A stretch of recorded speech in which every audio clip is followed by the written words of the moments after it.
محسن کیا کرتے پھر رہے ہو تم آج کل؟ شاہ نواز نے اس کے سر پر پہنچ کر کہا تو لمحے بھر کو وہ ہڑبڑا سا گیا۔ اسے اتنی براہ راست پوچھ کی امید نہیں تھی۔ میں کیا کروں؟ فوراً لڑکھڑاتی زبان کو سنبھالا۔ بس فطری تجسس مجھے یہاں تک لے آیا۔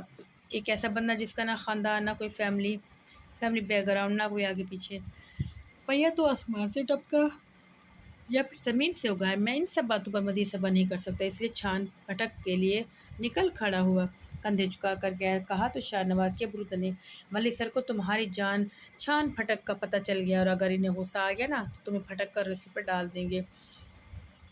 نواز کے خبردار کرنے پر اس کے ناک سے مکھی اڑی تھی۔ مجھے کون سی کسی جنسی نے ہائر کیا یہ سب کرنے کے لیے؟ میں تو خود کی تسکین کے لیے سب کر رہا ہوں اور کچھ نہیں۔ اس نے صرف صاف گوئی سے بتا دیا تھا۔ وہ چند پل اسے مشکوک نظروں سے دیکھتا رہا۔ کیا ملا تمہیں اب تک ان کے بارے میں؟ بہت تاک کر سوال کیا تھا نواز نے۔ محسن نے لمحے بھر کو ٹھہرا۔ اسے سوال سے زیادہ اس کا انداز عجیب لگا۔ یہی کہ وہ سردار بابا کے سگے بیٹے نہیں ہیں بس، یا کچھ اور؟ مجھ سے کچھ بھی مت چھپانا۔ اس کی سکڑی ہوئی تیکھی نظریں محسن کو پیشانی پر پسینہ آنے لگا تھا۔ میں نہیں کر رہا کچھ بھی شاہ سر۔ اب ڈرا کیوں رہے مجھے؟ میں کچھ نہیں چھپا رہا۔ اب سیدھے سبھاؤ پوچھا تھا کہ بتا دیں ولی سر کے بارے میں اب بتا بھی نہیں رہے ہیں اور ایسے شک بھی کر رہے ہیں۔ اس نے ذرا خفگی سے نوعمر لڑکوں کی طرف ناک سکوڑ کر کہا تو نواز کی پیشانی کے بل ڈھیلے پڑے۔ گہرا سانس لے کر محسن کو دیکھا۔ کسی کی زندگی کو یوں بلا وجہ نہیں کھوتے محسن، کبھی بھی نہیں، کیونکہ انسان بہت دروازوں کو خود پر عرصے سے بند کر چکا ہوتا ہے، پھر کوئی انہیں یوں جا کر کھول دے درست نہیں۔ بند دروازوں کے پار اکثر بھیانک راز ہوا کرتے ہیں جن کا جان لینا کسی بھی طور بھلائی کے زمرے میں نہیں آتا۔ محتاط رہو اور کوئی ایسی ویسی حرکت مت کرنا۔ چلتا ہوں۔ وہ اٹھ کر گیا تو محسن دروازے کو ہی دیکھتا رہا۔ اس کے سامنے بہت کچھ ایسا چل رہا تھا کہ جن کے دروازے پر وہ خود پر بند نہیں کر سکا تھا۔ اسے ولی کی زندگی سے نہیں اس کے ساتھ اسے دلچسپی تھی، مگر کیا کرتا؟ وہ مجبور تھا اسے کھنگالنے پر، کیونکہ جس کی ضرورت اسے تھی، اگر ولی کا وہ نہ نکلا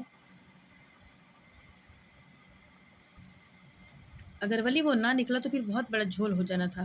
مگر ابھی یہ بات شاہ نواز کو بتانا سراسر بے وقوفی ہوگی۔ اسے خود سے سب کچھ جان لے کر ولی کے پاس جانا تھا، بہت جلد جانا تھا، کیونکہ قبروں میں دفن اس کے گھرانے کے لوگ اب بھی انصاف کے لیے سسک رہے تھے اور اسے ان کو انصاف دلانا تھا، چاہے پھر جیسے بھی۔ قدرت نے اسے زندہ رکھا تو اس کا صرف ایک مقصد تھا، اور وہ تھا انتقام، حسین احمد سے انتقام، جس نے اس گھر کو اجاڑ کر رکھ دیا تھا۔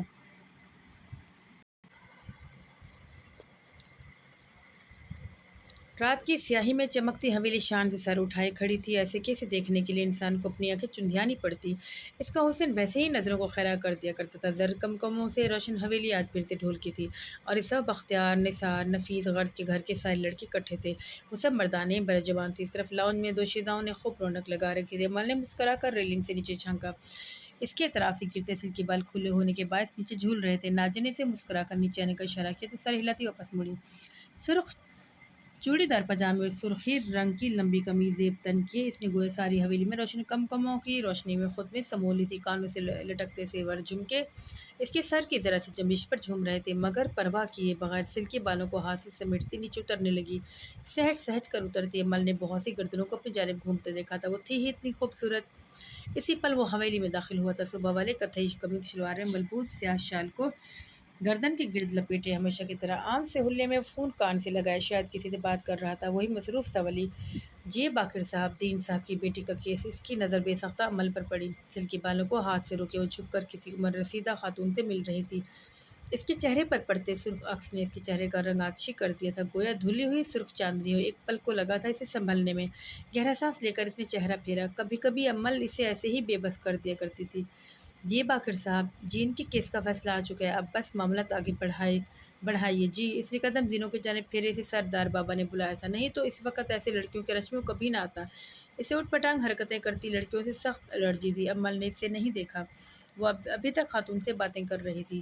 اس نے دروازے پر دستک دی اور پھر بی جان کی آواز پر اندر داخل ہوا۔ زمان ایک طرف کرسی پر بیٹھے تھے اور بی جان بیک گراؤنڈ سے ٹیک لگائے ہوئے تھی۔ دونوں کو ایک نظر دے کر مسکراتا ہوا دروازہ بند کرتا صوفے پر آن بیٹھا۔ السلام علیکم سردار بابا، باقر صاحب نے مجھ سے فون پر ابھی بات کی ہے، وہ اس وقت کام کی کوئی بات نہیں ہوگی۔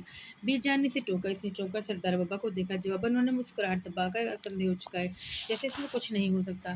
کہیں آغا جان بی جان کے کہنے پر زمان ذرا سی کرسی آگے کو ہوئے وہ اب تک سوال نظروں سے دونوں کو دیکھ رہا تھا۔ تم جانتے ہو کہ بختیار نثار دونوں کی شادی ہو رہی ہے؟ ہم دونوں چاہتے ہیں کہ انہوں نے بی جان کی جانب دیکھا، مسکرائیں کہ تمہاری بھی اب شادی ہونی چاہیے۔ اب کہ وہ بہت زور سے چونکا تھا۔ شادی؟ اس نے پلکیں جھپکائی۔ مگر میرا تو ایسا کوئی ارادہ نہیں ہے سردار بابا شادی کرنے کا، اس نے صاف گوئی سے کہا۔ تو ابی جان نے خفگی سے تو بی جان نے خفگی سے دیکھا۔ یہ کیا بات ہوئی بھلا؟ شادی اب نہیں کرو گے تو کب کرو گے؟ وہ ان کی بات پر ہنس پڑا۔ بی جان مجھے نہیں کرنی شادی، میں کیا کروں گا شادی کر کے؟ اب کے ہنسنے کی باری زمان کی تھی۔ اس کے بھونڈے سے سوال پر بی جان بھی ہنسی تھی اور جھپ گیا۔ دفاع کرنے کے چکر میں پتہ نہیں کیا بول دیا تھا اس نے۔ میرا مطلب ہے ابھی آپ صرف ان دونوں کی شادی نپٹائیں، میرا تو ویسے بھی شادی کا بھی کوئی ارادہ نہیں ہے۔ جلدی سے تصحیح کی۔ اس کا شادی کبھی بھی کرنے کا خیر سے ارادہ نہیں تھا۔ ہم بس یہ پوچھ رہے ہیں کہ کوئی پسند ہے تو ہمیں بتاؤ، ہم رشتہ لے کر جائیں گے ان کے گھر۔ ظاہر ہے شادی ابھی تک نہیں ہوگی، ابھی نہیں ہوگی مگر بات تو پکی ہو سکتی ہے نا، وہ ہمیں اب کر لینی چاہیے۔ سردار بابا کی بات پر زخمی سے مسکرائے، آنکھوں کے باہر سرخ جوڑے والی لڑکی لہرائی تھی، بار بار سلکی بالوں کو سمیٹتی اپنی ساری خوبصورتی سے بے خبر معصوم میں سے کسی بات پر ہنستی ہوئی۔ مجھے کوئی بھی نہیں پسند، میں واقعی شادی نہیں کرنا چاہتی، مجھے کوئی بھی نہیں پسند اور میں واقعی شادی نہیں کرنا چاہتا سردار بابا۔ کیا کسی اور ولی کو آپ اس معاشرے میں بڑے ہوتا دیکھنا چاہتے ہیں؟ اس گاؤں کا کوئی بھی باعزت باپ مجھے اپنی بیٹی نہیں دے گا، مجھے کوئی خواہش نہیں ہے سردار بابا، میں ایسے ہی ٹھیک ہوں۔ اس کی سنجیدگی اور دو ٹوک سے انداز پر زمان اور بی جان نے ایک دوسرے کو دیکھا تھا۔ ولی وہ تو پرانی باتیں تھیں، اب لوگ سمجھدار ہو گئے ہیں، ایسی باتوں پر ہرگز کان نہیں دھرتے۔ تم کہو تو ہم دیکھیں تمہارے لیے لڑکی۔ زمان بھی سنجیدہ ہو چکے تھے مگر وہ نفی میں سر ہلاتا ایک دم ہی اٹھ بیٹھا۔ اس کا زخم پھر سے ادھڑنے لگا تھا۔ مجھے کسی سے بھی شادی نہیں کرنی سردار بابا، اور نہ آج نہ کبھی، میں کبھی بھی اپنے ساتھ کسی کو جوڑ کر اسے رسوا نہیں کر سکتا، اس معاملے میں مجھے معاف کر دے۔ اور پھر بی جان کے وعدوں پر بھی وہ نہیں رکا۔ زمان نے گہرا سانس لیا تھا۔ جانے دو زمانی، وہ اتنی آسانی سے راضی نہیں ہوگا، جو اس نے گزارا ہے وہ بہت بھیانک تھا۔ بی جان دل محسوس کر رہ گئی تھی، وہ اس سے بھی بسے ہوئے دیکھنا چاہتی تھی مگر اب ناممکن سی بات لگ رہی تھی۔ زینے اترتا ولی بہت تیزی سے باہر کی جانب بڑھ رہا تھا، یکدم ٹھہر گیا۔ مردانے کے دروازے میں استادہ نفیس لاؤنج میں بیٹھی امل کو بہت محبت سے دیکھ رہا تھا۔ امل ذرا غیر آرام دہ ہوئی تو رخ ترچھا کیے بیٹھی تھی، شاید اس نے نفیس کو دیکھ لیا تھا۔ وہ بوکھلا رہی تھی۔ ولی کی آنکھوں میں غصہ، ابرو تن گئے اور دانت بھینچ گئے۔ اس نے کچن میں جا کر کام کرتی نورا سے امل کو بلانے کا کہا اور پھر سلگتا ہوا وہیں کھڑا رہا۔ نورا سر ہلا کر پلٹ گئی، کچھ ہی دیر میں ذرا بے چین سے۔ کیا ہوا ولی؟ آپ لاؤنج میں سب کیا کر رہی ہیں؟ اوپر جا کر بی جان کے ساتھ بیٹھے۔ اس نے لہجے کو بہت ہموار رکھنے کی کوشش کی مگر پھر بھی آخری لفظ ترش سے ہو گئے۔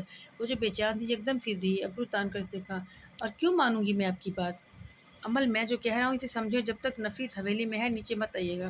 اس نے زندگی میں پہلی بار اسے امل کہا تھا، صرف امل۔ وہ ذرا حیران ہوئی، پھر چھوٹی سی ناک سکیڑی۔ کیوں، آپ وہی نہیں ہیں جو اس دن کہہ رہے تھے کہ مجھے بھی سب کی طرح ڈیل کرتے ہیں؟ تو جائیے، لاؤنج میں بہت سی لڑکیاں بیٹھی ہیں، انہیں بھی اوپر جانے کا کہیں۔ ولی نے بامشکل گہرا سانس لیا تھا۔ امل بی اس نے بہت ضبط سے کہا۔ جی ولی احمد، اس نے بھی اسی کے انداز میں کہا تو وہ ذرا ٹھنڈا ہو گیا۔ آپ اوپر جائیں، بی جان کے ساتھ آئیے گا نیچے، اور اگر میں نہ جاؤں تو کیا کریں گے آپ؟ اپنی ساری جھجک بھلائے وہ اپنا بدلہ لے رہی تھی اس سے۔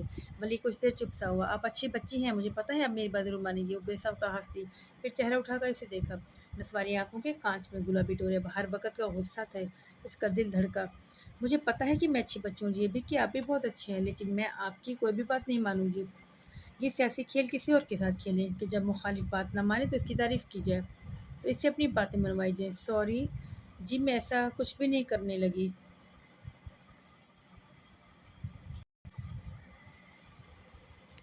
وہ کہہ کر پلٹنے لگی تو اس کی آواز نے اسے بے ساختہ روک لیا۔ نورا، مردانے کا دروازہ بند کرو جا کر، اور اگر کوئی کچھ کہے تو اسے کہنا کہ لاؤنج میں بیٹھی لڑکیاں غیر آرام دہ ہو رہی ہیں۔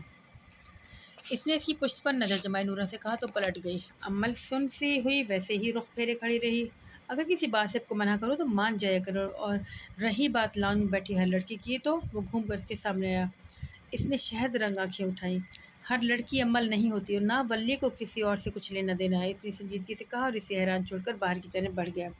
وہ وہیں کچن میں رکی رہی جب تک نورا نے اسے آ کر بتا نہیں دیا کہ وہ مردانے کا دروازہ بند کروا چکی ہے۔ وہ تب تک وہیں کھڑی رہی، دل اب تک کانوں میں دھک دھک کر رہا تھا۔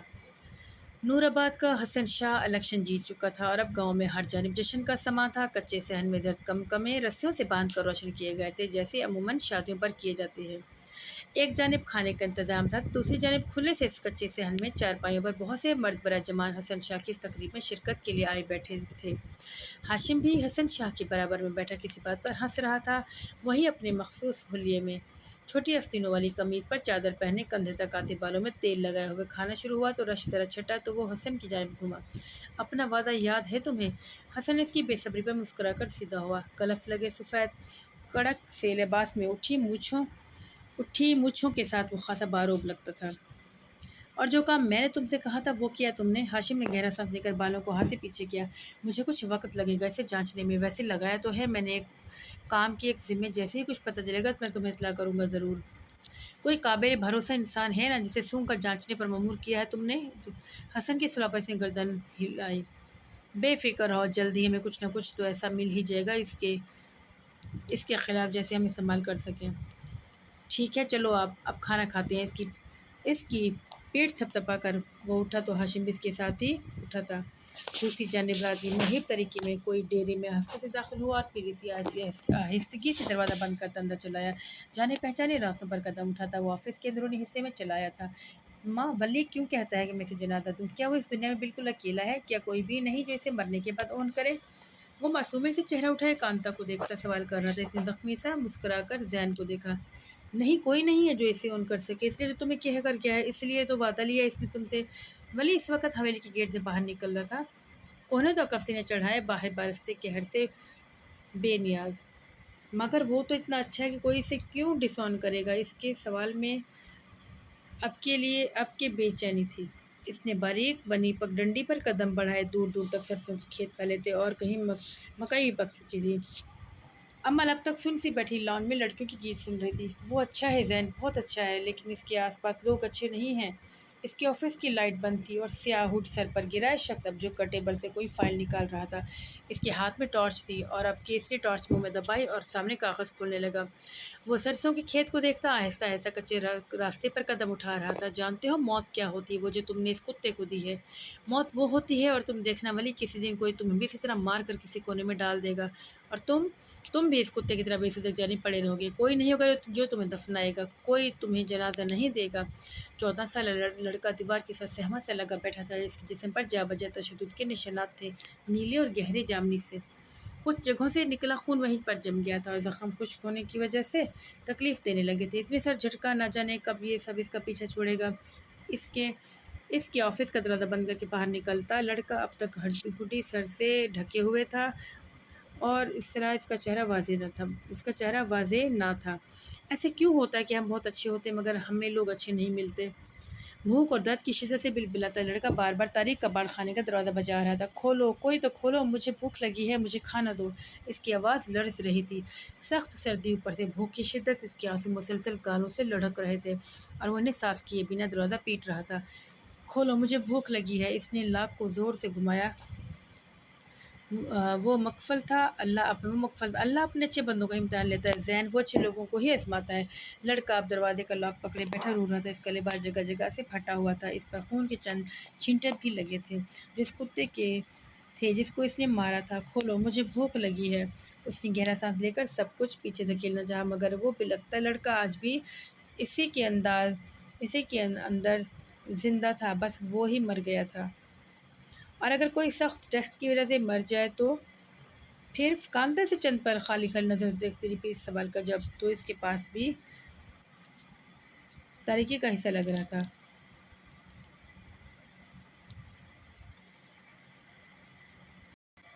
اس سوال کا جواب تو اس کے پاس بھی نہیں تھا۔ ہڈی والا لڑکا اب ڈیرے سے باہر نکل کر دور ہوتا جا رہا تھا، تاریکی میں قدم اٹھاتا وہ بھی اسی تاریکی کا حصہ لگ رہا تھا۔ امل کی نظریں بار بار دروازے کی جانب اٹھ رہی تھی۔ کاش کہ وہ آ جائے، شاید کہ وہ آ جائے، اسے بس ایک نظر دیکھنا تھا اسے۔ اس کی آنکھوں میں چھائی ویرانی اس اندھیر ہوتی رات میں بھی محسوس کی جا سکتی تھی۔ لوگوں نے اسے مارنے کی بہت کوشش کی تھی، اسے ہر طرح کی اذیت دی تاکہ وہ خاموشی سے دم دے، مگر پھر بھی زندہ رہا۔ کون جانتا تھا کہ مسجد کے باہر ڈلا بچہ بچ جائے گا، لیکن وہ بچ گیا تھا۔ وہ بچہ زندہ تھا اور آج تک زندگی کو کاٹتا وہ اسی مسجد کے باہر پڑا تھا جہاں سے اسے اٹھایا گیا۔ تنگ و تاریک کباڑ خانے میں خون اور ٹھنڈے لیکن وہ بچ گیا تھا، وہ بچہ زندہ تھا، اور آج تک زندگی کو کاٹتا وہ اسی مسجد کے باہر پڑا تھا جہاں اسے اٹھایا گیا تھا۔ تنگ و ترے کباڑ خانے میں خون اور ٹھنڈے گوشت کی عجب سی بو پھیلی ہوئی تھی۔ یک بے سود پڑا کتا اپنے کٹے گلے کی پرواہ کیے بنا اٹھا اور دیوار سے لگے لڑکے کی جانب بڑھنے لگا۔ اس کا خون گردن سے ٹپ ٹپ ٹپک رہا تھا۔ لڑکا ساکت ہوا، پھیلی پھیلی آنکھوں سے کتے کو خود کی جانب بڑھتے ہوئے دیکھتا رہا۔ یکدم کتے نے جس لگا کر اس پر حملہ کیا اور وہ ہڑبڑا کر اٹھا۔ اس کا سانس دھونکنے کی مانے چل رہا تھا، دل اتنی زور سے دھڑک رہا تھا گویا ابھی باہر آ گرے گا۔ اس نے اپنی پیشانی پر جمے پسینے کو آستین سے صاف کیا اور پھر چونک کر آس پاس دیکھا۔ کمرہ لیمپ کی مدھم روشنی میں نیم تاریک لگ رہا تھا، سکون میں ڈوبا، خاموش۔ اوہ! اس کے لبوں سے سانس خارج ہوئی۔ خواب تھا، ہاں بس خواب۔ بڑبڑاتا ہوا کمبل خود پر سے ہٹا کر بستر سے باہر نکلا اور چند پل یوں ہی پیر لٹکائے بیٹھا رہا۔ یہ خواب اس کی زندگی کا حصہ بن چکے تھے، اور اس کتے کو جسے اس نے مار دیا تھا، اسے تو وہ اکثر اپنے خوابوں میں دیکھا کرتا تھا۔ کبھی حسین کو دیکھتا جو اس پر جھکا پوری قوت سے اس کا گلا دبا رہا تھا، کبھی وہ سیاہ سرنگ اس کے ذہن میں آ جاتی جس سے اس نے بہت سی راتیں گزاری تھیں۔ سر جھٹک کر سوچوں سے ذہن کو آزاد کرتا وہ واش روم کی جانب بڑھ گیا۔ کچھ دیر بعد باہر نکلا تو اب کی چہرہ دھلا ہوا تھا، ہاتھ کونوں تک گیلے تھے اور ماتھے پر نم بال پڑے تھے۔ اس نے سر ذرا ہلایا تو نم بال لہرائے، ان سے بہت سے قطرے گرے۔ پھر اس نے تولے سے چہرہ اور بال خشک کر کے انہیں ہاتھوں کی کنگھی سے پیچھے کیا اور دیوار پر لگی گھڑی میں وقت دیکھا۔ لیمپ کی جانب آیا، 3:30 بج رہے تھے۔ تولیہ پھیلا کر صوفے کی پشت پر ڈالا اور جائے نماز بچھاتا اس پر کھڑا ہوا۔ وہ اوپر والے سے شکوہ نہیں کرتا تھا اور اس سے دعا مانگنے سے بھی گریز کرتا تھا۔ اس کا بھی اس سے ایسا تعلق تھا ہی نہیں کہ جس میں وہ اس سے لمبی لمبی دعائیں کرتا، شکوے کرتا۔ اس کو بس اس سے اتنا ہی تعلق تھا کہ نماز پڑھ لی یا پھر دوسرے لوگوں سے اس کا ذکر سن لیا، بس۔ اس نے کبھی اس کی جانب بڑھنے کی کوشش نہیں کی تھی۔ وہ اس کے لیے اجنبی سے تھا، ایک عقیدے کی طرح کہ بس وہ ہے، اس کے پاس کیسے جایا جاتا ہے، اس سے بات کیسے کی جاتی ہے، اس سے شکوے کیسے کیے جاتے ہیں، اسے یہ سب نہیں آتا تھا اور نہ اس نے جاننے کی کوشش کی تھی۔ عمل کبھی کبھی کہتی تھی کہ اللہ سنتا ہے، جیسے وہ سنتا ہے ویسے کوئی نہیں سنتا، مگر اسے اس بات پر یقین نہیں آتا تھا جو اس کی تار تار ذات کو دیکھ کر بھی انجان بنا ہوا تھا۔ اس سے وہ بول کر کیا کرتا، یہی اس کی سوچ تھی۔ اوپر والے سے تعلق، بس، فل سٹاپ۔ اسی سپاٹ پن کے ساتھ اس نے نیت باندھی اور سر جھکا کر ہاتھ باندھے مدھم آواز میں پڑھنے لگا۔ اسی تاریک سی سرد رات میں کرم ایک قبر کے برابر میں ویران سا بیٹھا تھا۔ قبرستان کی گہری خاموشی میں سینکڑوں قبریں دور تک سوئی ہوئی تھیں، اور ان میں سے کچھ پکی تھیں، کچھ کچی اور بالکل تازہ، جن پر پھول پڑے تھے اور گیلی مٹی کی مہک میں کافور کی بو رچی بسی تھی۔ وہ اکڑوں بیٹھا، گھٹنوں میں سر دیے ہوئے تھا۔ سرد ہوا سے سارا قبرستان سیاہ رات کی تاریکی میں عجیب پراسرار لگ رہا تھا۔ اس نے سر اٹھا کر ہاتھ ذرا آگے بڑھایا اور پھر 3-4 سال پرانی قبر کی خشک مٹی پر انگلی سے لکیریں کھینچنے لگا۔ ایک آنسو اس کی آنکھ سے لڑکا تھا، جیسے اس نے بے دردی سے رگڑ دیا۔ میں ان کو نہیں چھوڑوں گا ابا، میں ایک ایک کی جان لوں گا، ایک ایک کو اپنے ہاتھوں سے قتل کروں گا۔ آپ بس تھوڑا سا صبر کر لیں، میں جلد آپ کے پاس آؤں گا، اور اب کی بار میں خالی ہاتھ نہیں آؤں گا بلکہ اس کا کٹا سر لاؤں گا جس نے آپ کو اس قبر میں سلا دیا ہے۔ ہاں ابا۔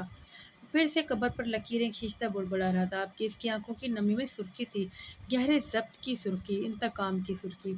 ولی نے سلام پھیر کر خالی نظروں سے سامنے دیوار کو دیکھا اور پھر چند لمحے ویسے ہی بیٹھا رہا۔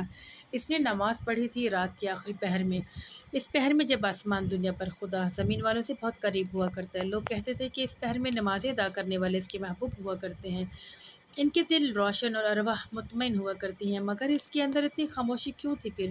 وہ کیوں کچھ بھی اس کے لیے محسوس نہیں کر پا رہا تھا؟ اس نے دل پر ہاتھ رکھ کر اسے محسوس کرنا چاہا، مگر بیزاری سے سر جھٹک کر اٹھ گیا، جائے نماز لپیٹا اور پھر سے بستر پر آ کر لیٹ گیا۔ اسے یاد تھا کہ بچپن میں زمان جب اسے ہاتھ سے پکڑ کر مسجد لے جایا کرتے تھے، تب وہ انہیں فجر کی نماز میں طویل قیام کرتا دیکھ کر سوچا کرتا تھا، آخر یہ اس میں کیا پڑھتے ہوں گے؟ پھر ایک دن اس نے ان سے پوچھ ہی لیا۔ مسکرا کر اس کا ہاتھ پکڑے مسجد سے نکل آیا۔ ان دنوں اس کی عمر 9 سال کی تھی۔ وہ ان کی انگلی پکڑ کر مسجد جاتا، انہی کے ساتھ واپس۔ اسے زمان کے ساتھ بہت سکون ملتا تھا۔ میں اللہ کا قرآن پڑھتا ہوں۔ انہوں نے مسکرا کر گردن جھکائی اور چھوٹے سے ولی کو دیکھا۔ اس نے ناسمجھی سے سر اٹھایا۔ وہ تو میں بھی پڑھتا ہوں، مگر میری نماز تو اتنی جلدی ختم ہو جاتی ہے، اور آپ کچھ چھپا رہے ہیں نا؟ آپ کے اس نے سمجھتے ہوئے مشکوک ابرو اٹھایا تو زمان ہنس پڑے۔ فجر کی پاکیزہ ٹھنڈک میں چلتے ہوئے دونوں نیلی سی روشنی میں بہت مدھم دکھائی دیے تھے۔ میں کیوں چھپاؤں گا بھائی تم سے؟ میں بس اپنی فیورٹ سورہ پڑھتا ہوں، اس لیے نماز تھوڑی لمبی ہو جاتی ہے۔ اور آپ کی فیورٹ سورہ کون سی ہے؟ اس نے چونکہ نیا قرآن ختم کیا تھا اس کا جوش بجا تھا۔ عنکبوت، میری فیوریٹ صورت عنکبوت ہے۔ عنکبوت، اس نے زیر لب دہرایا۔ اس میں کیا ہے ایسا کہ یہ آپ کو اتنی پسند ہے؟ وہ یاسر سے مسکرائے ہوئے نیلی روشنی میں ڈوبے گاؤں کو دیکھ رہے تھے۔ اس میں گھر کی بات ہے ولی، گھر کی؟ کس کے گھر کی؟ اسے اچھنپا ہوا۔ حویلی اب نظر آنے لگی تھی۔ وہ کچی پگڈنڈی پر چلتے گھر کے قریب پہنچ چکے تھے۔ مکڑی کے گھر کی بات ہے اس میں، اس گھر کی جو دنیا کا سب سے کمزور گھر ہے، اس گھر کی جو ایک ہی جھٹکے میں ٹوٹ جاتا ہے، وہ جو گھر ایک جھٹکے میں ٹوٹ جائے، جو سب سے کمزور گھر ہو، اس سورہ میں یہ ہے۔ پھر بھی اس میں پسند کرنے کی کیا بات ہے؟ دمان کو اندازہ تھا کہ وہ ایک ذہین بچہ ہے، پھر بھی جو بات وہ اسے سمجھائیں گے وہ اس کی سمجھ سے اوپر ہوگی، مگر وہ اسے سمجھانا چاہتے تھے۔ کبھی نہ کبھی بڑے ہو کر وہ ان کے پیغام کو ڈیکوڈ ضرور کر لے گا، اتنا اندازہ انہیں تھا۔ وہ رک کر اس کے سامنے پنجو کے بل بیٹھے، اسے دونوں کندھوں سے تھاما اور اس کی آنکھوں میں دیکھا۔ حویلی بس چند قدم کے فاصلے پر تھی۔ اس میں دنیا کے گھر کی بات ہے ولی، اس میں اس گھر کی بات ہے جو دنیا کا کمزور ترین گھر ہے، اور پھر اس گھر کو تشبیہ دی گئی ہے دنیا سے۔ مجھے یہ سورہ اس لیے اچھی لگتی ہے کیونکہ اسے موجود مکڑی کا ذکر مجھے اپنا ذکر لگتا ہے، میں اس سے خود کو ریلیٹ کر پاتا ہوں۔ اللہ کہتے ہیں مکڑی کا گھر کمزور گھر ہے جو جھٹکے میں ٹوٹ جاتا ہے، اسے توڑنے کے لیے زیادہ محنت نہیں کرنی پڑتی۔ مگر جانتے ہو کیا؟ مسکرائے تھے۔ اس مکڑی کو معلوم ہوتا ہے کہ اس کا گھر انتہائی کمزور ہے، بالکل بیکار ہے، مگر پھر بھی وہ دن رات محنت کرتی ہے، اس گھر کو سجاتی ہے، بناتی ہے، وہ یہ سب کر کے کبھی نہیں تھکتی۔ اگر اس کا گھر ٹوٹ بھی جائے تو وہ دوبارہ بنانے لگتی ہے۔ میں بھی تو ایسے ہی ہوں نا ولی، بار بار دنیا بنانے لگ جاتا ہوں، حالانکہ مجھے پتہ ہے کہ میں ایک دن اس گھر کو ختم ہو ہی جانا ہے۔ مجھے معلوم ہے کہ میں جو کچھ بنا رہا ہوں وہ پائیدار نہیں ہے، یہ سب فنا ہونے والا ہے، مگر تمہیں ایک بات بتاؤں، انسان کو جتنی بھی نصیحت کی جائے وہ بھول جاتا ہے۔ اسے یاد رکھنے کے لیے ضروری ہے دہرانا، بار بار خود کو یاد دلانا۔ تو جب بھی میں دنیا کے پیچھے بھاگنے لگتا ہوں یا اپنے اس گھر کی فکر میں اس گھر کو بھول جاتا ہوں جو زیادہ پائیدار ہے، تب میں اس سورت کی تلاوت کرتا ہوں جو مجھے دوبارہ سے لائن پر لے آتی ہے۔ وہ اس کا گال تھپ تھپا کر اٹھ کھڑے ہوئے تو اس نے بھی قدم حویلی کی جانب بڑھا دیے۔ زمان جانتے تھے کہ ان کی باتیں ابھی سے سمجھ نہیں آئیں گی، مگر اتنا یقین تھا کہ وہ انہیں جلد سمجھ جائے گا۔ اس پہر رات کے اندھیرے میں اپنے بستر پر دراز ولی کو پیغام سمجھ آ گیا تھا۔ اس نے زخمی آنکھوں سے چھت کو دیکھا۔ مکڑی کا گھر کتنا بھی ناپائیدار ہو سردار بابا، برہر گھر ہوتا ہے جس میں وہ خود کو محفوظ محسوس کرتی ہے۔ میں کتنی بھی کوشش کر لوں، جانتا ہوں کبھی گھر نہیں بنا سکوں گا، کمزور سا بھی نہیں، مگر میں اس گھر کی تیاری بھی نہیں کروں گا جو اس دنیا کے بعد ہے، کیونکہ اس نے اپنی نشان زدہ ہتھیلی کو سامنے کیا۔ مجھے کسی بھی قسم کے گھر پر یقین نہیں رہا، نہ اس دنیا کے اور نہ اس سے باہر کی دنیا۔ وہ اب تک ہتھیلی کو دیکھتا سوچ رہا تھا، جس پر لگا زخم تو مندمل ہو گیا تھا، ہاں البتہ نشان رہ گیا تھا، نشان جو زخم بھرنے کے لیے بعد بھی رہ جایا کرتے تھے۔ صبح سفید حویلی میں خوب چہل پہل ہو رہی تھی۔ ملازمین عام روز کے برعکس زیادہ مستعدی سے کام نپٹاتے دکھائی دے رہے تھے۔ چمکتے ٹائلز والے لاؤنج میں ناشتے کے بعد زمان اور بی جان بیٹھے ہوئے شاید مہمانوں کی فہرست بنا رہے تھے۔ دائیں ہاتھ والے صوفے پر براجمان نثار اور بختیار شادی کے کھانے کے بارے میں محو گفتگو تھے۔ ان کے مخالف صوفے پر پیر اوپر کر کے بیٹھی عمل پرجوش سے ہوئی بی جان کی کندھے سے جھانک کر مہمانوں کی فہرست دیکھ رہی تھی۔ شادی میں چونکہ کم دن رہ گئے تھے اس لیے تیاریاں زوروں پر تھیں۔ بھائی میرا سوٹ درزی کے پاس سے لانا، اور یہ میری بارات کی جوتی بھی نہیں ہے۔ اس نے سامنے بیٹھے بختیار کو مخاطب کیا تو مسکرا کر سیدھا ہوا۔ ٹھیک ہے، شام میں شہر کی طرف جاؤں گا، تم چلنا میرے ساتھ، جو بھی خریدنا ہو خرید لینا۔ کسی دوست وغیرہ کو شہر سے دعوت دینی ہے تو بتا دو، ابھی تم دونوں۔ بی جان نے مصروف سا چہرہ اٹھا کر دونوں بیٹوں کو دیکھا تھا۔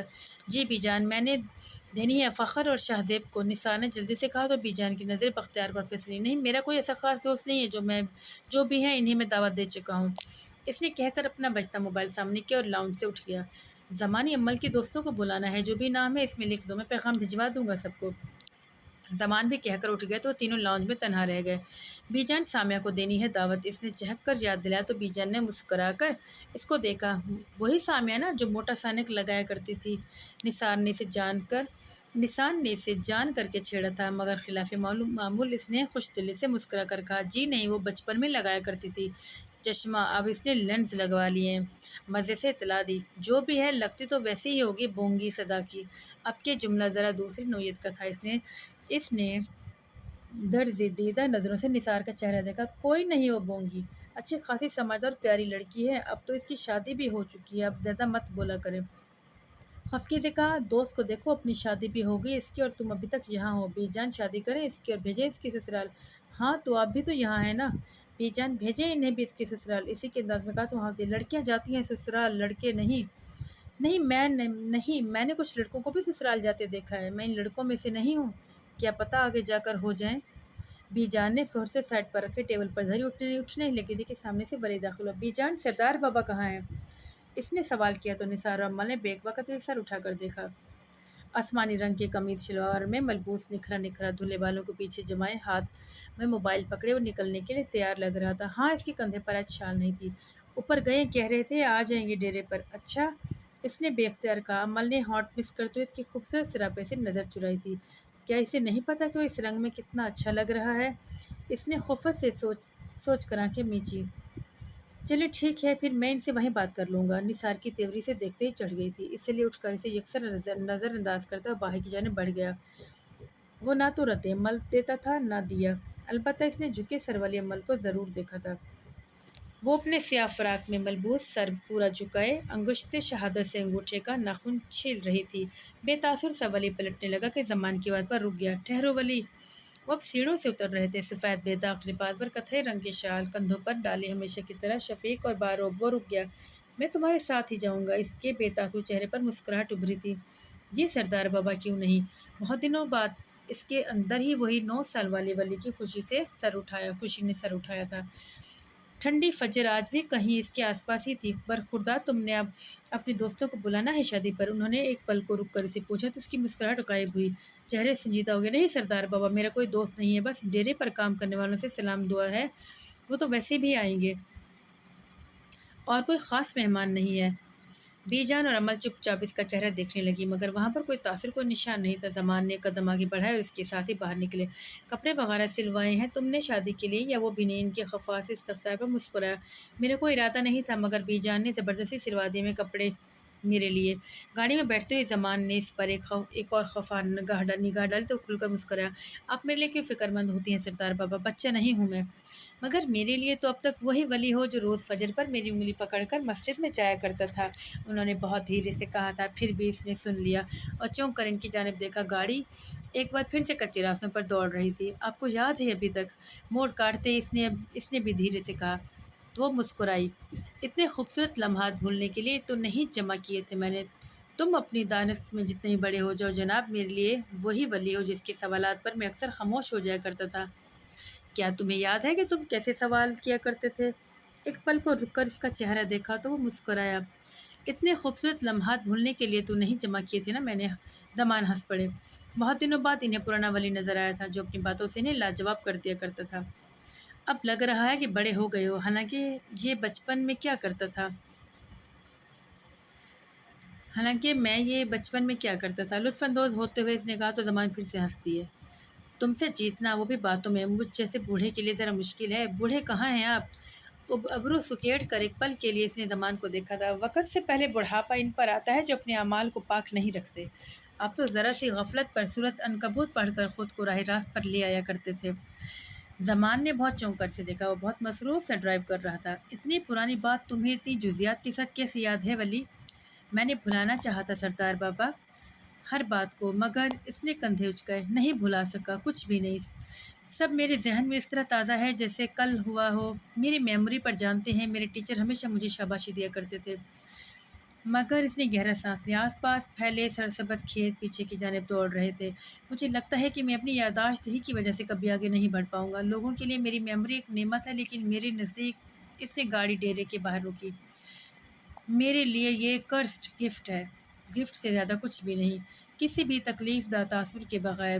وہ بہت آرام سے کہہ رہا تھا، پھر ان کو دیکھ کر مسکراتا ہوا گاڑی سے اتر گیا۔ زمان بھی گہرا سانس لیتے دروازہ کھول کر باہر کی جانب اترے۔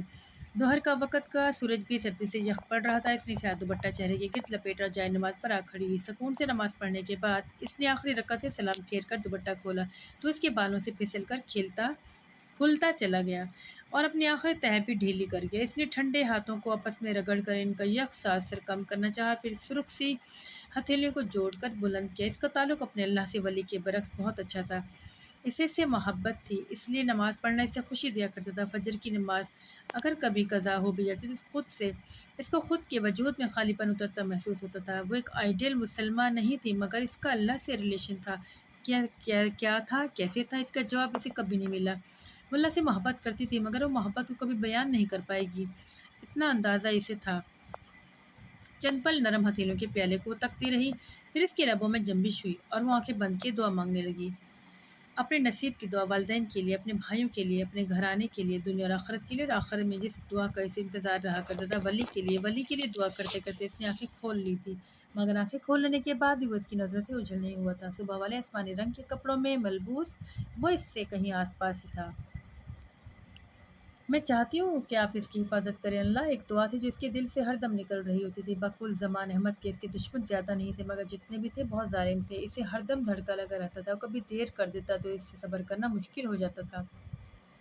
ایک غیر کی محبت کو اپنے دل میں آنے سے وہ نہیں روک سکی۔ بی جان کہتی تھی شادی سے پہلے آنے والا مرد عورت کی زندگی میں تباہی کے سوا کچھ نہیں لاتا، مگر وہ ان سے پوچھنا چاہتی تھی کہ جو مرد بغیر اجازت لیے دل کے بند کواڑوں کو کھولتا اندر جا بسے، اس کی سزا عورت کو کیوں کر سنائی جائے؟ اس نے جان بوجھ کر اسے نہیں چاہا تھا، اس نے تو بس محسوس کیا تھا کہ اس کی نظروں سے وہ پگھلتی تھی، اس کی تکلیف سے دل کٹتا تھا، اس کی گلابی آنکھوں کی خشکی سے مات دے دیا کرتی تھی۔ اس میں اس کا کیا قصور تھا؟ اس نے تو ان سب کو دعوت نہیں دی تھی خود تک آنے کی، اس نے کبھی اس کی حوصلہ افزائی نہیں کی تھی، نہ ولی کی جانب سے ایسا کوئی جواب موصول ہوا تھا۔ وہ تو تھا ہی صدا کا دور، وہ تو کبھی اس کے قریب نہیں آیا تھا، غلطی سے بھی نہیں۔ پھر کیوں تھا ایسا کہ وہ قریب قریب لگتا تھا؟ کیوں اس پر غصہ آ جانے کے بعد بھی وہ اس کی فکر کرنا نہیں چھوڑ پاتی تھی؟ کیوں وہ اجنبی ہوتے ہوئے بھی اپنا تھا؟ کیوں آخر وہ اس پر سختی نہیں کرتا تھا؟ اس نے آنکھیں بند کی تو آنسو پلکوں پر ٹھہر گئے، ناک سرخ ہو گئی، ہونٹ لرزنے لگے۔ اللہ جانتا تھا کہ وہ یہ سب کچھ جان کر نہیں کر رہی، اس نے اس سے محبت سوچ کر نہیں کی تھی، وہ تو اس کی کچی عمر کا خواب تھا جس کا رنگ اس کے دل پر پکا ہوتا جا رہا تھا۔ چہرے پر ہاتھ پھیر کر وہ اٹھی، جائے نماز طے کی اور اسے سنگھار میز پر رکھا، پھر دوپٹہ سر سے اتار کر کندھوں پر پھیلاتی باہر آئی۔ باہر زندگی ویسی ہی چل رہی تھی، مخصوص چہل پہل اور وہی دن چڑھے کی سرگرمیاں۔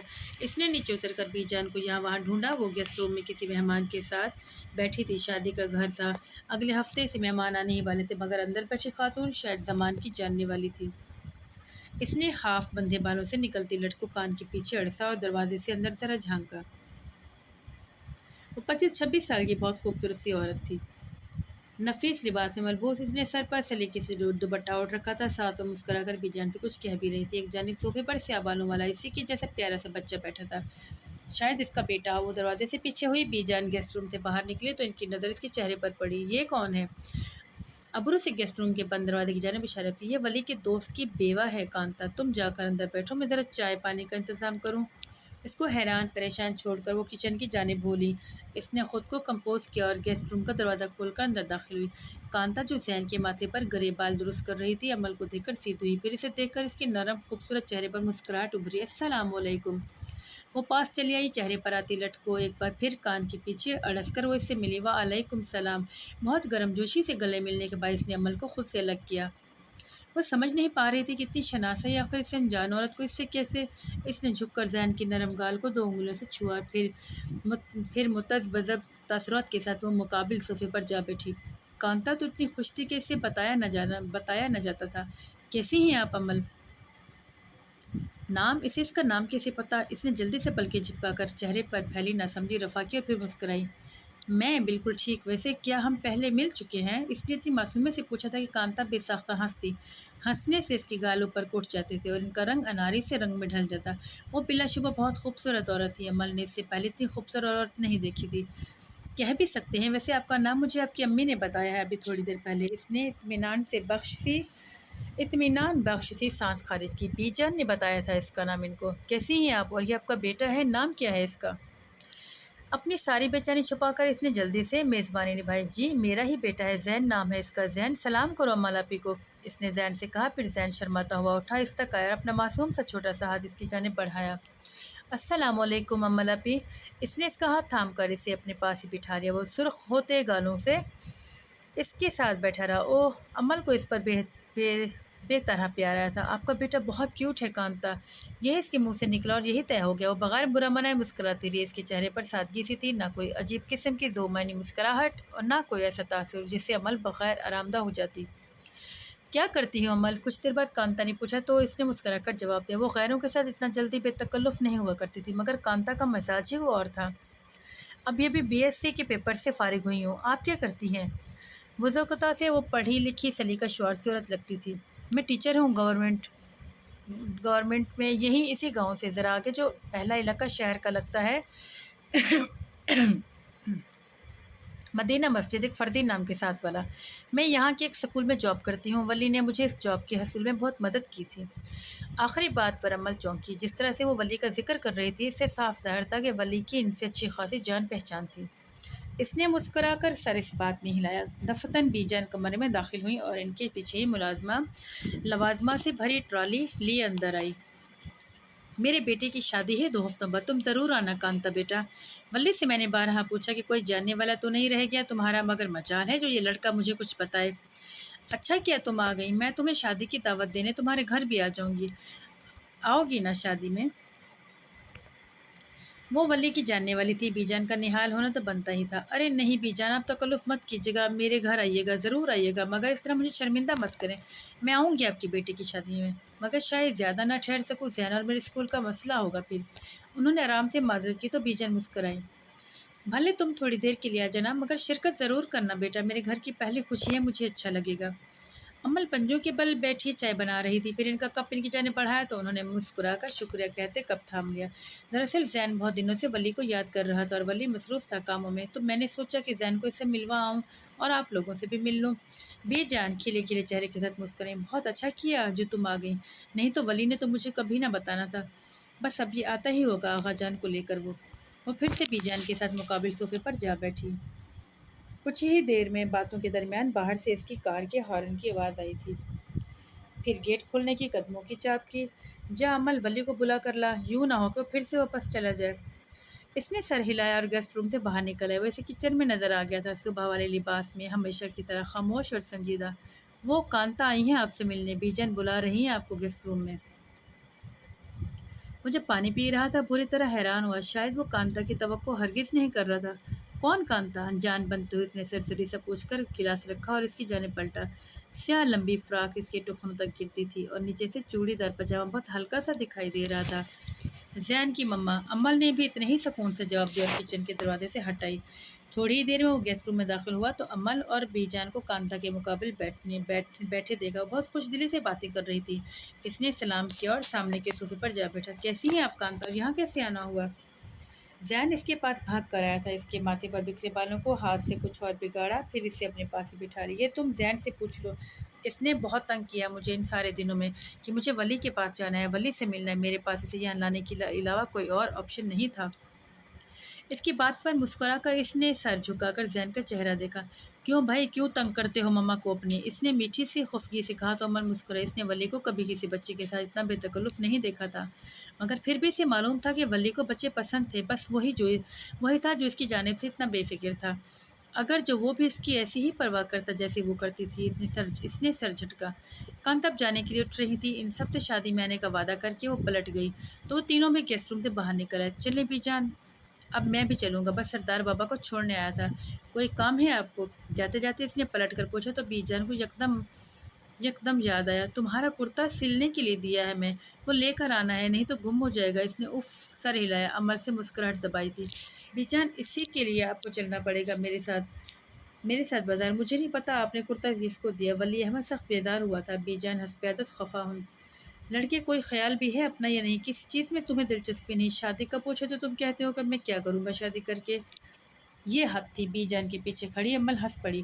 ولی کے کان سرخ ہوئے، مگر بی جان خفگی سے بولے جا رہی تھی، لڑکوں کو دیکھو جا کر بازاروں سے 100 چکر لگاتے ہیں، خود کے کپڑے لیے شادی کے علاوہ کوئی دوسری بات ہی نہیں کرتے، 6 لڑکیوں سے بیک وقت محبتیں بھگتا رہے ہوتے ہیں، اور ایک تم ہو ولی۔ عمل کو اپنی ہنسی روکنا اس سمے بہت مشکل لگا۔ ولی بی جان کو روکنا چاہ رہا تھا، مگر بے سود۔ تم 6 لڑکیاں نہیں پسند کر سکتے، کم از کم کوئی ایک ہی پسند کر لو، یوں اس طرح زندگی کیسے گزرے گی؟ پل بھر کو ولی کی نظروں نے ان کے پیچھے کھڑی لڑکی تک سفر کر بی جان کے قریب ہوا۔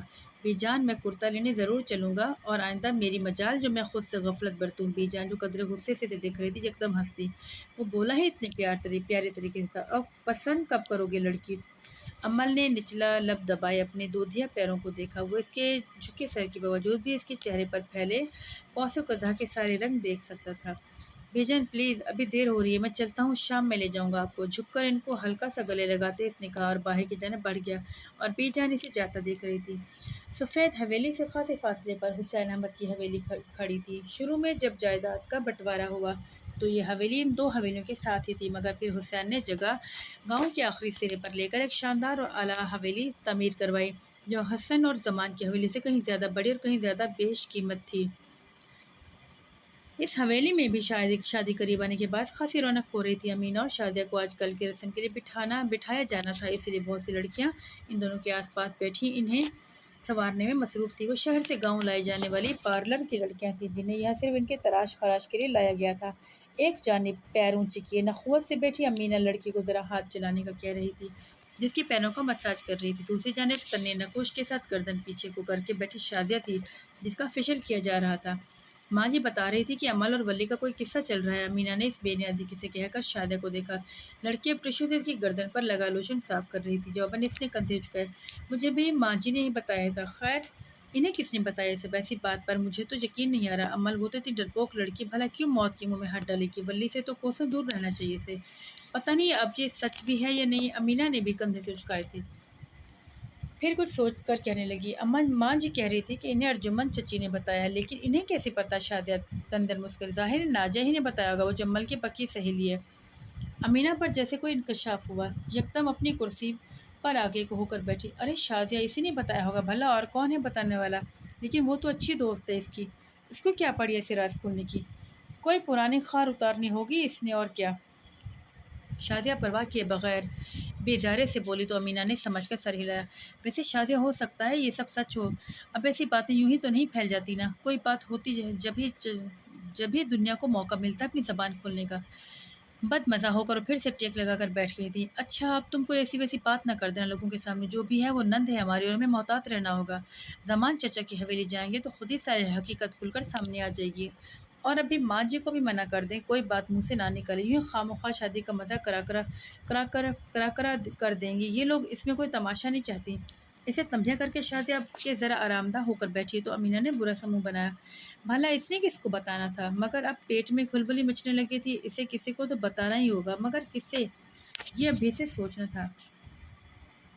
نڈھال سی امل نے سارے شاپنگ بیگز کو ایک جانب صوفے پر ڈالے اور پھر خود بھی صوفے پر ڈھیر ہو گئی۔